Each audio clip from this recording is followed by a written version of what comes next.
Hello friends, आज आपण पाहणार आहोत simple future tense. Simple future tense तर जे काही घडत असतं भविष्यात ते आपण सिंपल फ्युचर टेन्समध्ये इंग्लिशमध्ये पाहणार आहोत. तर बघूयात त्याचा यूज कसा करायचा असतो किंवा त्याचे सेंटेन्स कसे बनवायचे असतात. तर याचा to explain an action which will happen in future or predict the future. फ्युचरमधल्या म्हणजे डिपेंड असतं फ्युचरवर किंवा फ्युचरमध्ये घडणाऱ्या गोष्टी असतात त्या आपण सिंपल फ्युचर टेन्समध्ये बघत असतो.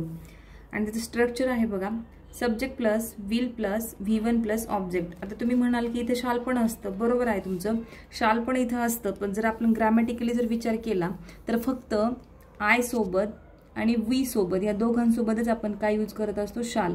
अदरवाईज जेवढे पण सगळे रिमेनिंग असतात आपले प्रोनाउन त्यांच्यासोबत आपण काय करणार आहोत, यूज विलच करणार आहोत. तर त्यामुळे इथं फक्त शाल दिलेला आहे. आणि मोस्टली बोलताना आपण तर आय आणि वी सोबत सुद्धा आपण विलच यूज करतो. तर ग्रॅमॅटिकली जेव्हा विचार करणार तेव्हा ही गोष्ट लक्षात ठेवायची, आय आणि वी सोबत तुम्हाला शाल यूज करायचा आहे. अदरवाईज नेहमी बोलताना वगैरे पण तुम्ही विल यूज करू शकता. I will teach you present continuous tense after 2 days. आता याचं सेंटेन्स कसं होणार आहे, इथं बघा V1च घ्यायचं याच्यामध्ये पण. I will teach you present continuous tense after 2 days. मी 2 दिवसानंतर तुम्हाला प्रेझेंट कंटिन्यूस टेन्स शिकवणार आहे. आणि अजून एक आपल्या मराठीतला शॉर्ट फॉर्म लक्षात ठेवायचा की करणार, जाणार, घेणार, नार येत असतं ह्या सेंटेन्समध्ये. तेव्हा समजायचं की ते सिंपल फ्युचर टेन्सचं सेंटेन्स आहे, म्हणजे साधा भविष्यकाळाचं वाक्य असतं ते. You will speak English after 4 months. तुम्ही कधी बोलणार आहात, 4 महिन्यानंतर तुम्ही बोलणार आहात, म्हणजे ते फ्युचरमध्ये होणारी गोष्ट आहे. They will take lunch in afternoon. ते आफ्टरनूनला त्यांचं लंच वगैरे आहे ते आफ्टरनूनमध्ये घेतील. तर हे झाले पॉझिटिव्ह सेंटेन्स याच्यामधले. तर आता याच्याच काही आपण बघूयात निगेटिव्ह सेंटेन्स. निगेटिव्ह सेंटेन्सचं स्ट्रक्चर आहे subject plus will plus not plus V1 plus object. याच्यामध्ये फक्त नॉट ऍड केलेला आहे. आणि सेम आपण जसं की सिंपल पास्ट टेन्समध्ये विल आपण डीड घेतलेलं होतं तसं विल हे तुम्ही सगळ्यांसोबत घेऊ शकता. फक्त ग्रॅमॅटिकली जेव्हा तुम्हाला सेंटेन्स बनवायचं असतं तेव्हा मात्र तुम्हाला आय आणि वी सोबत शाल घ्यायचं, हे विसरायचं नाही. अदरवाईज तुम्ही अदर वेळी तुम्ही तिथं विल यूज करू शकता. तर इथे सेंटेन्स बघा, I will not teach you in next level. मी तुम्हाला नेक्स्ट लेवल शिकवणार नाही किंवा नेक्स्ट लेवल शिकवायला मी तिथे नसणार, असं थोडक्यात त्याचं मिनिंग होतं.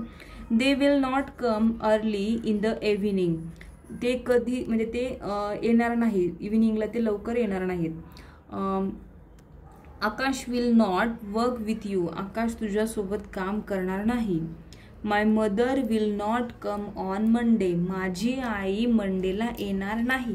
तर हे झाले काही निगेटिव्ह सेंटेन्स. तर याचेच आपल्याला काय करायचे आहेत, येस नो टाईपचे सेंटेन्स बघायचे आहेत. तर कसे करणार आहोत, विल. आता इथे हेल्पिंग व्हर्ब अगोदर येत असतं. कधी पण लक्षात ठेवायचे की जेव्हा आपण येस नो टाईपचं सेंटेन्स वाचतो, बनवतो किंवा बोलायचं असतं तेव्हा आपल्याला हेल्पिंग व्हर्ब सुरुवातीला घ्यायचं असतं.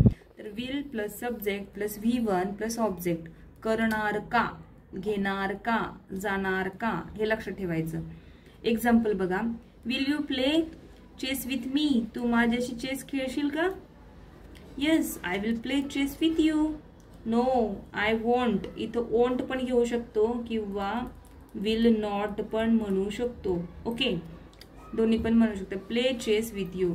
येस असेल तर येस, नो असेल तर नो.